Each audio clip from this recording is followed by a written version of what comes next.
moving to our Washington, D.C. office, I actually used to work in our YouTube headquarters, which are located in San Bruno, California. If any of you would like to visit, I encourage you to do so. And why is YouTube great? I'm sure you all know that YouTube has just exploded as a platform for both creators and people who want to consume information. So it's where people go when they want to see something that is timely. Nowadays people go there whether they want to see someone respond to a news item, or they want to read about a product before they buy it, or if they want to learn more about someone, they will actually go and look at a YouTube channel and say, what can I find about the content that this person has put out there? What about their media appearances? What about anywhere where they've spoken? So this has become a very, very important piece of how people are consuming online content. The latest stat that we have, which I think is kind of a crazy stat, is that 100 hours of video are uploaded every minute. So that is more content than anyone could ever possibly keep track of. And people are watching that content. We have 1 billion unique users, and nowadays we know that Google and YouTube actually have bigger reach among a significant portion of the US online adult audience, more than your traditional TV networks. So of course, the flip side to that is that people tell me, well, if there's so much content on YouTube, doesn't that mean that whatever we produce is just going to get lost? So I like to cover some ways that you can make sure that your content does not get lost. So one particular item of pride for me is that we have found that YouTube has really, really bolstered, in particular, Latinos' presence online. So I actually have here a headline that is old. It's from the days when YouTube was really picking up, but I like to feature it there because it says, YouTube use explodes and minorities lead the way. So from the very start, the people who had not been traditionally so represented in regular broadcast media were the ones who really paved the way, making the most innovative, the most gripping YouTube content, and it remains that way to this day. So on the one hand, we know that, I'm sure you've all heard the stat from various people, we know that Hispanics are avid consumers of technology, and we all over-index on consumption of online video, and also of use of new technologies like mobile phones and tablets. Well, the same thing happens on the creation side. So we've seen that some of our most successful creators on YouTube are people who realize that they no longer need to go to the traditional gatekeepers, the traditional people who decide whether you get your message out or you get your message out. So you can go on there and build a very direct brand. I mean, just like you do on another social site, another platform, you build a brand and then you can reach people directly without them having to go to other intermediaries. We have found that the creators that work best on YouTube are the ones who really display a brand that people see as authentic, and then people go on their YouTube channels and they feel like they're getting a very direct sense of someone and the work that they do. And this applies whether you're talking about someone who does entertainment content, someone who has a small business whose services are advertised on a YouTube channel, or advocacy groups. So some nonprofit and social activism groups have also been very successful in building out their channels. I have here a couple of screenshots of different YouTube channels that show you just like how, just in the same way as with other platforms, you've all been hearing about other social media platforms throughout the day. You can also make your YouTube channel your own. You can go, you can brand it, you can really make sure that if someone is looking you up online, I mean, YouTube is a big platform, it's going to come up, and they can go and they can see you, and you can control the way that you are presenting yourself, and really add that additional dimension to what people are finding about you online.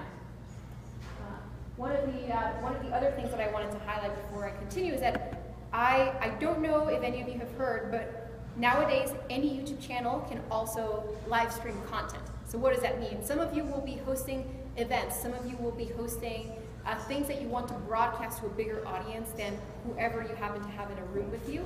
And if you have a YouTube channel, nowadays anyone can go and use that same channel to do a broadcast of that event, and it'll play live. So it's really handy, especially, I mentioned earlier that people are getting used to seeing content instantly. I mean, that's where we're all going on Facebook and refreshing all the time. We're going on Twitter and looking for updates. And the same applies to YouTube. People want to see things when they happen on the spot. So that's something that you can satisfy, you can cater to that need by making sure that if you have an important event, an important project going on, you know, and maybe people can't fly out to wherever you are, but you want to make sure that people know about it, I tell people it's very easy. Set up a live stream and you'll see it right there on your YouTube channel, and just like with other Google tools, it will allow you to take a YouTube video, embed it everywhere you want. You can put it on Facebook, you can put it on Twitter, you can put that player everywhere. I tell folks, maximize the exposure of your content. You want to make sure that wherever you're pushing something, that people get to see it. A very close service, also related, is Google+. Have you all heard of Google+? Mm-hmm. You, Dean, were asking earlier about video conferencing. Mm-hmm. So Google+ is our social media platform that we have built to integrate with every other Google product. One very important part of it that I like to highlight to folks is the video capabilities feature, the video capabilities that you can also get through Google+. So one, in my opinion, of the neatest features that Google+ gives you is the ability to host very easy multiple person video conferences for free. It's very easy to get. It's very easy to get other people on these conferences. You can host up to 10 people at a time and have them switch in and out of this video conference. And on the one hand, it can be handy if you want to host an internal meeting. So lots of people want to just have a meeting and they say, I'm working with coworkers, or I have other partners that are not co-located and we need to all communicate. So that's one very important situation where you may want to just hop on a video conference and have that conversation, that back and forth. This makes it very easy. But another use case is, let's say you want to have a Q&A discussion, but you also want to publicize that to the world. You are also able to do that. Here's one example that I'm highlighting. You could actually have a video conference that we call it a Hangout on Air that gets publicized to the world, and then you get to build a page like this where you say, I'm going to host this discussion, this Q&A, this back and forth, tune in. And you can decide whether you have someone join in and actually be on the screen with the other 10 participants of that video conference, or whether you just want them to view it. So an unlimited number of people can click the link or watch the video embed of this event that you're hosting and follow it at the same time. So again, if you're hosting a roundtable, if you're organizing an event, whatever you're doing, it's a great way to have people ask for feedback, to do it back and forth, and then to broadcast it to the biggest possible audience.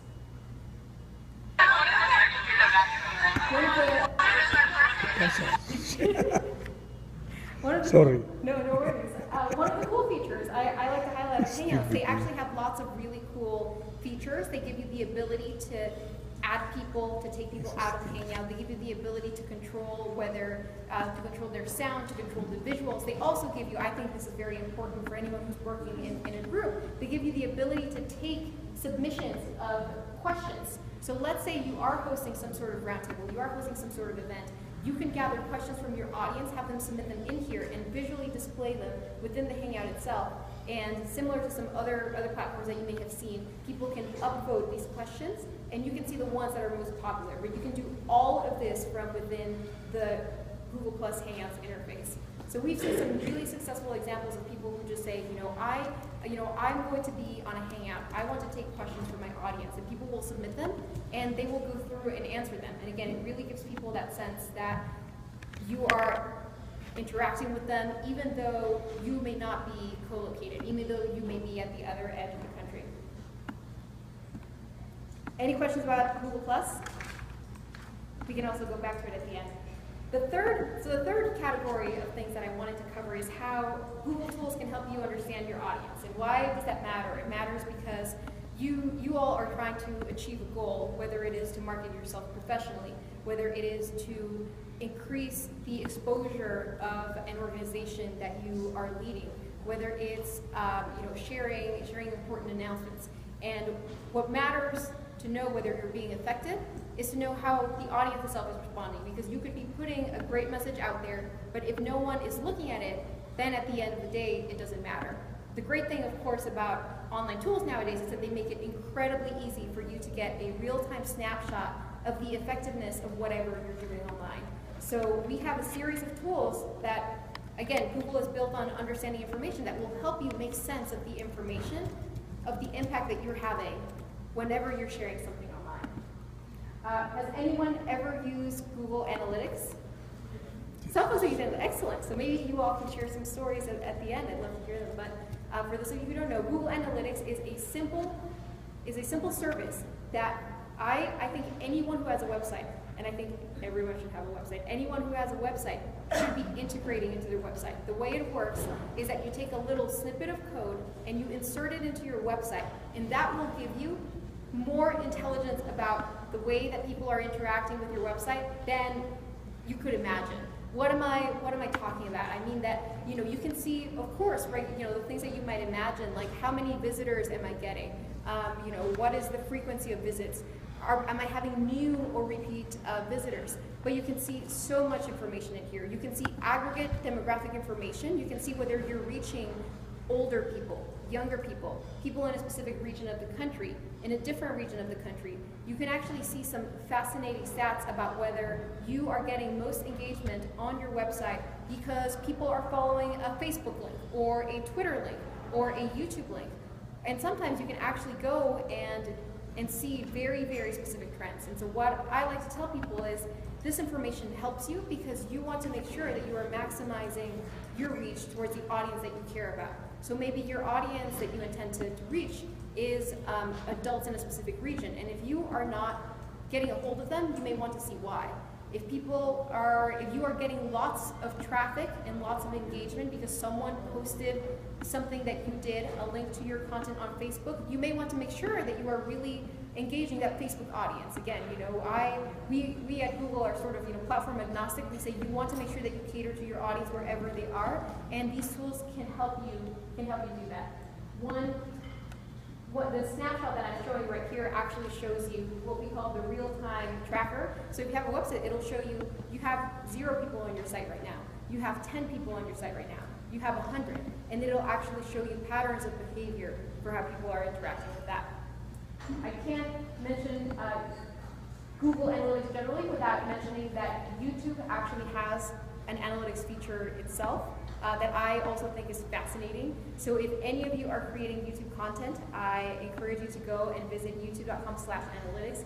And the reason why is because it'll also tell you things like, what are the demographics that are watching your videos?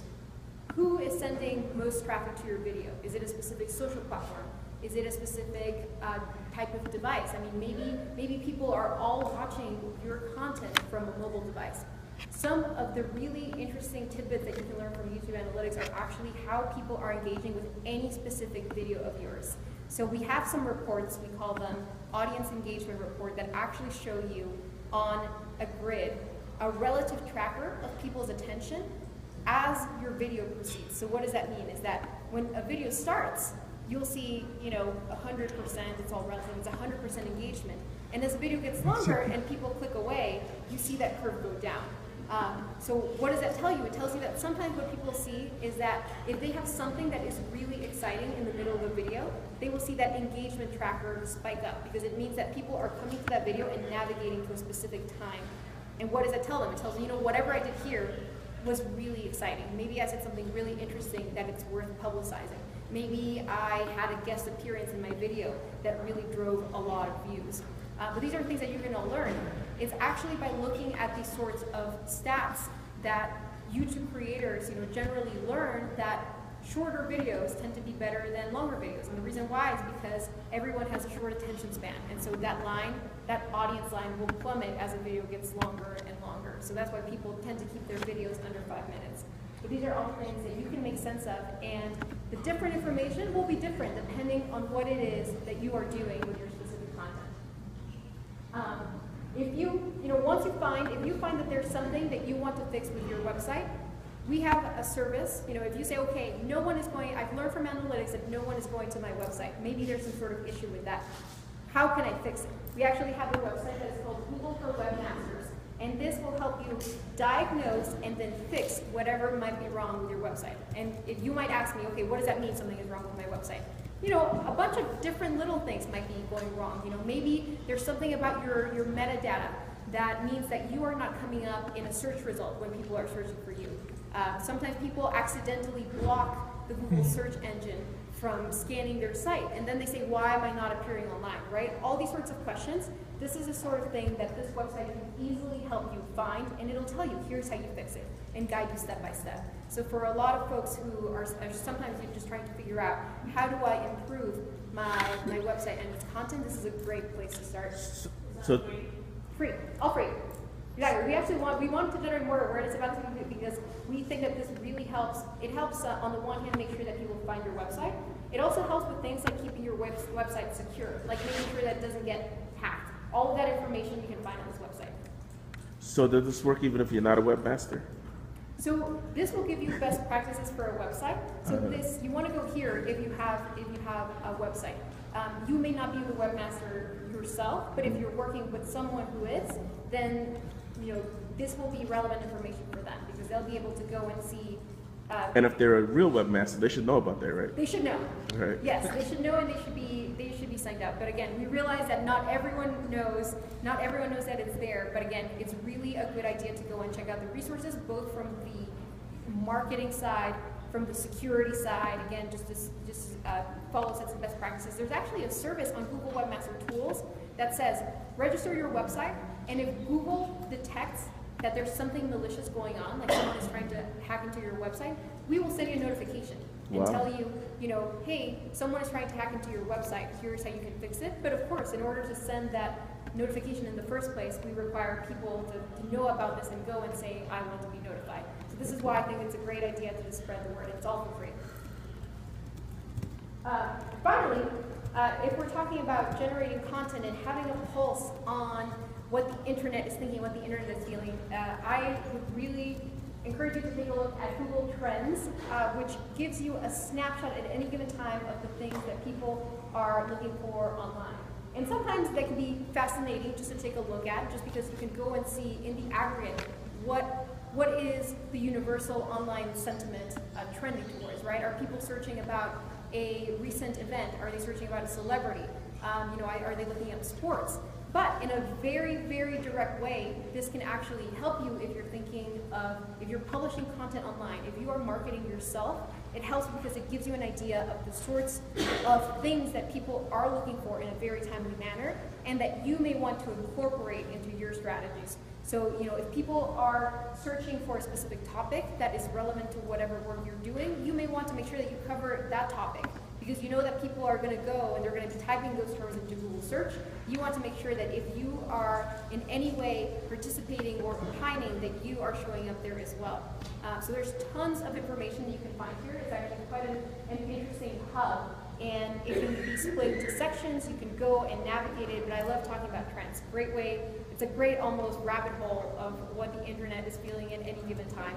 And something that's really fascinating is to go and explore how interest in a specific topic correlates to interest in a different topic.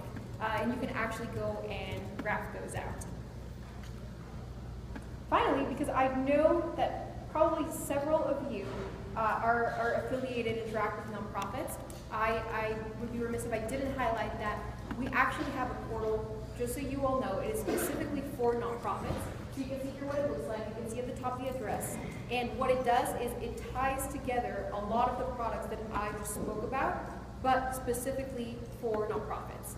And a lot of that just means pulling together best practices and case studies, but we also do have some additional features for nonprofits that we don't offer to regular users. So for example, we actually give certain online advertising grants to 501c3s. So it's something... And C6.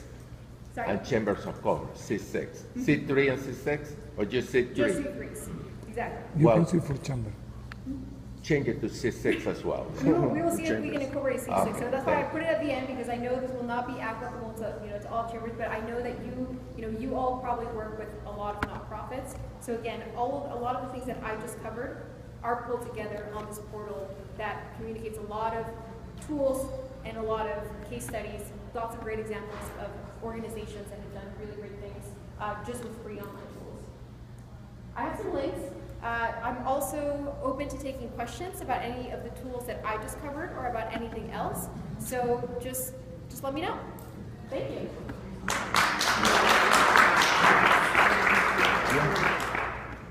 You have the basis.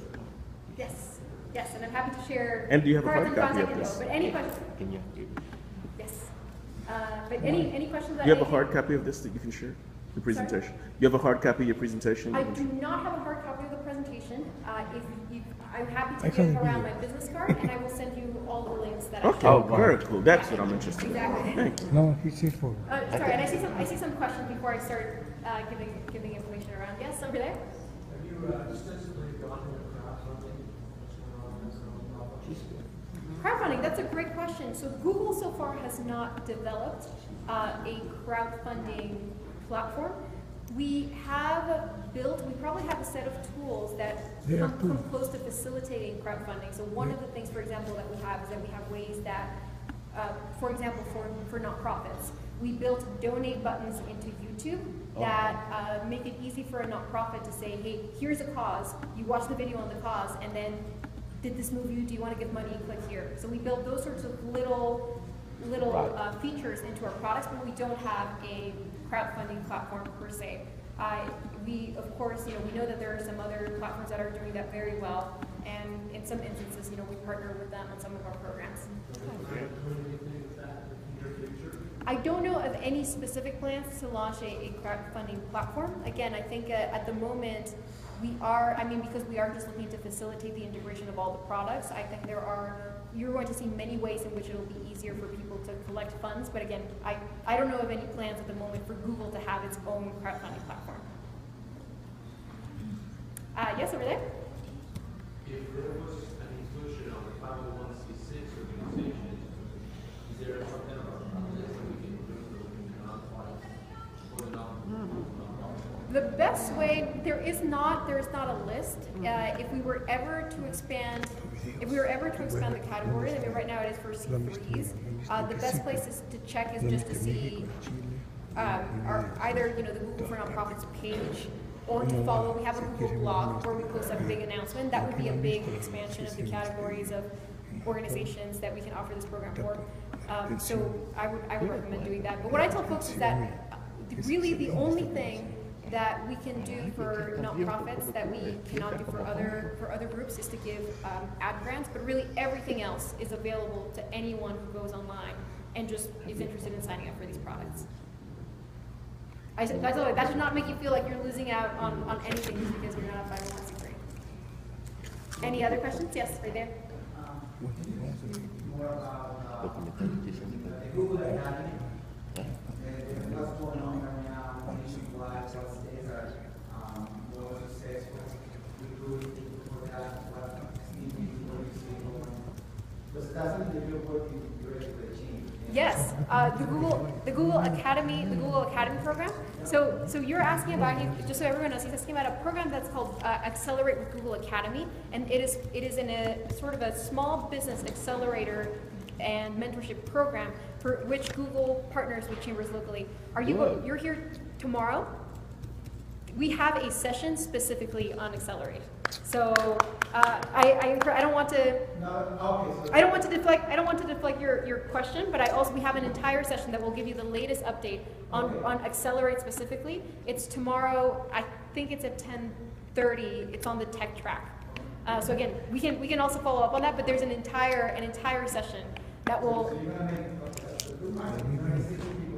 Yeah, and I would highly, Yeah. there's a Google office in Austin. There's a Google office in Austin that I work closely with, and we have had several business owners go through the Accelerate with Google. So I highly recommend that you attend that session. Yes. It'll be very valuable. Again, We do have a vision. We're working directly with you guys. Lo dimos gratis a la gente. so we have. Yeah, I was gonna say exactly. If I may deflect your question and encourage all of you to come to the session that will cover exactly that. It's specifically on Accelerate, talking about successful case studies and how we can go further and partner with any of you with whom we have not partnered yet. Anyone else? Ella lo dio. Lo dijo, ella llamó. How am I doing on time? You're a rock star, man. We got 10 more minutes. I'll take any questions. So any questions on any product? Because I go through and I cover a lot of products. Google does a lot of stuff. When you were talking about Google grants, that is for the nonprofit, for the 501c3. Yes. A lot of the Hispanic Chamber of Commerce, we have the foundations, the Yes. education foundation. So whenever we have a program, that means that if we are having like, I have the manual on the scholarship program, and I want to let the people know what it's all about, we create a webpage, and that means that you're going to be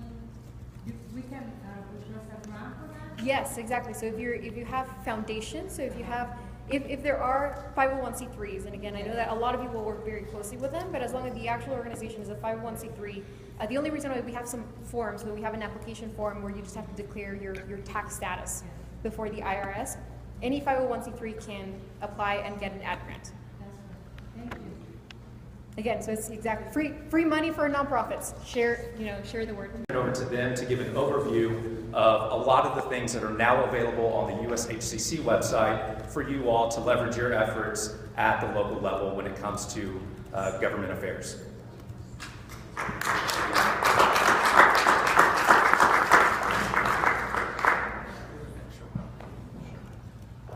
Thank you very much.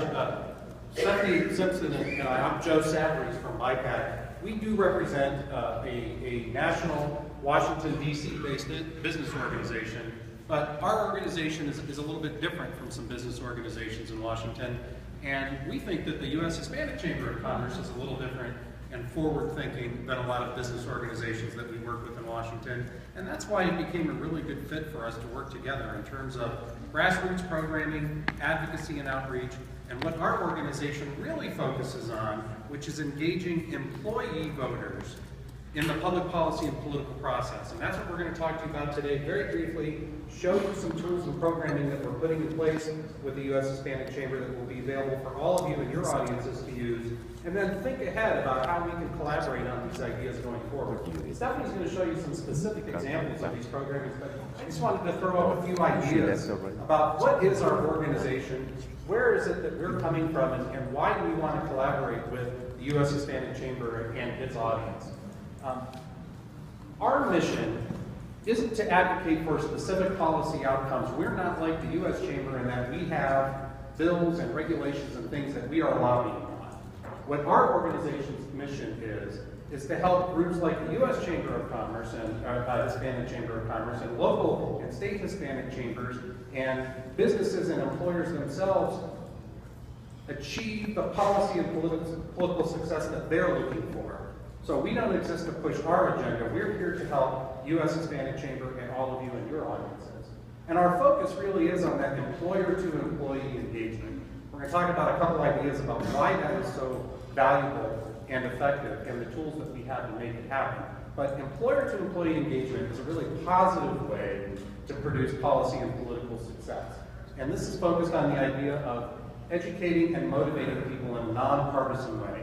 So we're not talking about telling people how to vote, and that's one of the first questions we get, folks saying, well, if I'm going to talk to employees, if I'm going to talk to members, if I'm going to talk to associates, is this about telling them how to vote? And it isn't. It's about educating them and motivating them, and it's very much nonpartisan and focused on the issue. Our organization, even though it's based in Washington, Stephanie is working in Texas, and I work out of Ohio, and we have folks all over the country because we have a state and local focus to tackle both the national issues that are important, but also the things that matter at the state and local level as well. The closer you get to that employee, that member, that associate, the more relevant the message is to them. What matters in terms of economic growth, competitiveness, and jobs, a lot of time happens at below the federal level. What happens at the federal level is important, but what happens at the state level and the local level is just as important, and we need to be engaging at that level as well. And that's what we bring to the table, even though we're a national organization.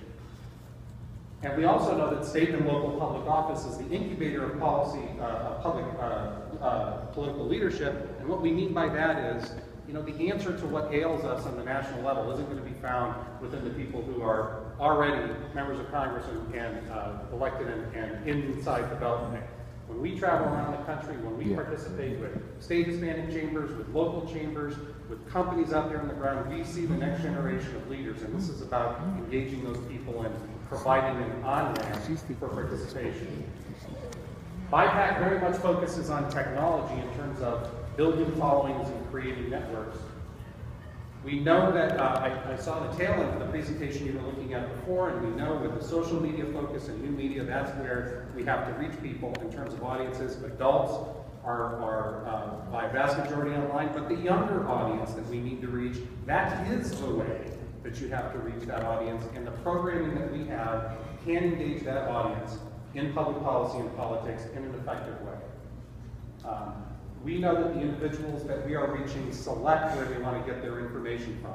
It used to be in the political world that the way to reach people with their political message was to go buy a bunch of TV advertising and talk about ratings points. When I started working in politics, that's what it was all about. Nowadays, we know that that is just becoming less and less effective, and to really move the needle, we need to build followings, we need to build sustainable engagement with folks over the long term. And that's why we talk about building followings. It's not just hitting people up with an ad, most often, a negative ad in terms of what the campaigns are doing. So we're doing this in a positive way. The reason that we need to do it in terms of producing better policy outcomes for jobs and job creation and access to capital and the things that we want to accomplish is because only 12% of private sector employees in the 2012 presidential election year said they remembered seeing something from their employer about public policy, politics, or elections. 12%. So businesses forfeiting an advantage that it has. Think about it. These people come through your door every day. They come through the gates of the plant. They show up on the work site. But the employers and the agents of those employers, trade groups and the chambers and others, aren't talking to those folks about the issues that matter to them. 54 million private sector employees weren't registered to vote or were registered and didn't turn out to vote in the last presidential election. 54 million. Now the electorate was only 130 million large. We're talking about business forfeiting significant voting power by not reaching out to that audience. The credibility factor is important because these folks do believe their employer, and they do believe in their chamber message, and they do believe in the trade groups that represent the industry that they work in. Our research and experience backs that up, and we can share that in detail with anybody who likes to delve down and see those numbers and see the research that backs up this theory. Employees do want to hear from their employers, and they will listen to them. They are inclined to believe their employers' position on the issues before they get a single message. More than half of employees say, I would tend to believe what my employer would say about these issues as it affects my job. But yet only 12% of them are hearing something from their employer. So this is the opportunity. This is the gap that we're trying to narrow. And we know that this is effective because we've been doing this for years across the country with state chambers of commerce, local chambers of commerce, and now I think this is the best opportunity we've had in the almost decade that I've been doing this with BIPAC in reaching out to the Hispanic community through your entities and organizations and companies. And I think that this is really a turning point for us in terms of producing better results. We have a willing audience that will take specific actions, and the actions they'll take is they will register, they will vote, they will contact an elected official or a regulatory agency, or give money to a candidate, or even vote for a candidate by going through this education motivation process. And it's also a way to be positive and build for the future. When I was working in partisan politics, when I first came up through the ranks, the strategy that was used was to shrink the electorate by turning people off, and that's what negative advertising is about, and then dividing and conquering what's left, getting half of that smaller audience that's left. This is a new way of thinking about engagement and getting more people engaged, because we believe that we produce better results when employees are engaged and motivated and educated about the issues and why those matter in terms of the economy and in terms of their prosperity. And that's why we have a program that's called Prosperity Project that we'll be launching with the U.S. Hispanic Chamber, and then bringing those tools to communities throughout the country to help engage. So that's a little bit about the background of where we're from, and now Stephanie's going to show you how those tools actually work and what will be available for you to use. So, hi everybody, how are y'all? Hi, Stephanie. Hi. Usually Sunday it's nice and rainy outside, so it's kind of napping weather, but I need everyone to really hope that Cam Newton does well today because he's on my fantasy football team and I'm up against Tony Romo. So, with that, what I wanted to do is kind of, I'm going to see where we are. No, okay. There we are. Okay, so the history of how we got here today. Back in September of 2012, when Mark became the chairman, he and I began having a discussion and working to develop kind of a grassroots advocacy program. So I asked him, what do you want to do as chairman? What do you want? What does the U.S. Hispanic Chamber need to provide its membership? So we started digging in and talking. One of the things he said is advocacy, grassroots advocacy, and how do we get there? So March of 2013, after 6 months worth of discussion, we hosted a dinner during the USHCC Legislative Summit in DC, and we sat down with some Hispanic chamber presidents and talked about what do y'all need out in the field? What is it that's going to be robust and help you reach your audience and be a value add to your membership? So we went back, put pen to paper, had continued discussions. In December of 2013, we had Mark and Andreas come out and speak to our national group, which is the Prosperity Project. We had people from all over the country come in, and we all asked questions and listened to what are the needs and how do we meet those needs in the states. Then another 6 months of discussions, and we rolled out our partnership, and here we are today. So that's kind of how we got here. The objective of what we want to accomplish is creating the U.S. Hispanic business as the voice, or chamber as the voice of business, and elections for the Hispanic, Latino, and business community. Reason being, there's so much noise out there. All we hear all the time is getting the Hispanic vote. All these groups saying they have the lead in. Well, in actuality, it's you all. You all are representing the businesses. You all are working with the U.S. Hispanic Chamber, and you all really own that voice. So what we want to do is create a landing spot and resources for y'all to go to so you can get that information and share it with your audiences. So what we've done is we've provided the tools and the resources. We've worked to build out a website, and I'm going to walk you through what we have created, and then it's actually live up on the website, U.S. Hispanic Chamber website now. With these main points: issue advocacy, what are the main issues that are affecting your business members? Employer voter registration week, which I'll talk about, it actually starts tomorrow, and what we're trying to do with that. The election resources, everything from who currently represents me, who is trying to represent me, what are the issues, what does my district look like, what district am I in, where do I go vote? And then the voter toolkit, and then just general education resources, because I don't know about y'all, but I don't remember my government classes from when I was a freshman in high school. So this is a nice Too bad. but I'm studying. We remember so I everything. Now. Yeah. Everyone always needs a refresher, right? Yeah. So what we've done is the start page here is welcome to the grassroots advocacy. So here you see, I'm going to push a button and hope that it's the pointer. No, I'm not even going to mess with it. Excuse me, is that page on the USHCC or on your website? It's on the U.S. Hispanic Chamber's Okay, website. fine. So all of these pages that I'm going to walk through are live on the website right now. A take action site. One of the things that you can do if we're working with them, there's a major issue that they want to get their audience engaged upon, we can help them develop a letter, and they can reach out and actively engage you all, and y'all engage your audiences. Election insights, which are general updates and political analysis. Elections at a glance, candidates and how things are going in specific districts all over the country. Election calendar, voter registration deadlines, early voting, and even election day. One of the things we've talked about a lot is election day is kind of the last day of the election. The day after the election is the first day of the next election. So it's kind of, we're not ever really out of elections. Right. Unless, Not they're anymore. in session, and even some states, they don't stop, the process then. So this is all active on the site. What we've done is we pulled the legislative agenda summary, and each one of these blue boxes has a drop down that goes into more detail about access to capital, agribusiness and food services. So you can actually pull more information. It's all there, broken out. If something's applicable to what y'all are doing, if you have questions, if you're needing this as a resource, everything is broken down on this page, so you can access it through that. Employee voter registration week actually starts tomorrow. So these tools are up on the site. What we're trying to do is, through our network, get 100,000 new voters registered in every state. So these are all of the tools with everything from messaging and outreach to voter registration. They can link to their, put in their zip code and download a voter registration form. So all of it's customized and ready to roll, and then you can also get in, share this on your Facebook and Twitter and drive people back to the website so we can reach that goal in each one of our states. Election resources. Find your candidates. A lot of folks don't know who their candidates are. They see the yard signs.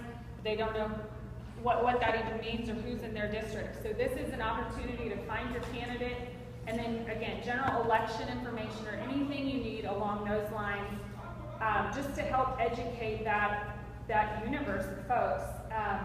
And again, as Joe was saying, the employee is looking for a reliable resource. They have the internet, they have the ads that they're seeing on TV, they're hearing what the parties are saying. This is an opportunity to own that. Y'all have already set the priorities. Now you drive people back to help educate and answer those questions that they have. Voting information, what I was talking about is this, the little box in the middle is it's an easy vote button. So basically anything is searchable via the zip code. So that will help break down, if you're in Nashville, Tennessee or Austin, Texas, you put your zip code in there. It's going to take you to a landing page where you can download your voter registration form. So all of this stuff is up and available and live and ready to roll. So what we wanted to do, and the purpose is not only help Andreas and the U.S. Hispanic Chamber and all the folks involved with that advocacy component, but also make it easy to drive traffic back here and get the resources and tools available to y'all that you need. And then of course, Government 101. What we think we know and what I admit I don't remember. This kind of breaks it all down. Who's in charge, who's in the cabinets, who's where, who's what's going on, what votes are up, how the bill becomes a law, everything across the board, who represents me, congressional committees, the helpful links, and I know probably for those of y'all in the back of the room it's pretty tough, that says federal legislation, social media links. So one of the things is you can click there and link into Twitter and all the social media that's out, Instagram, I don't even know all of them,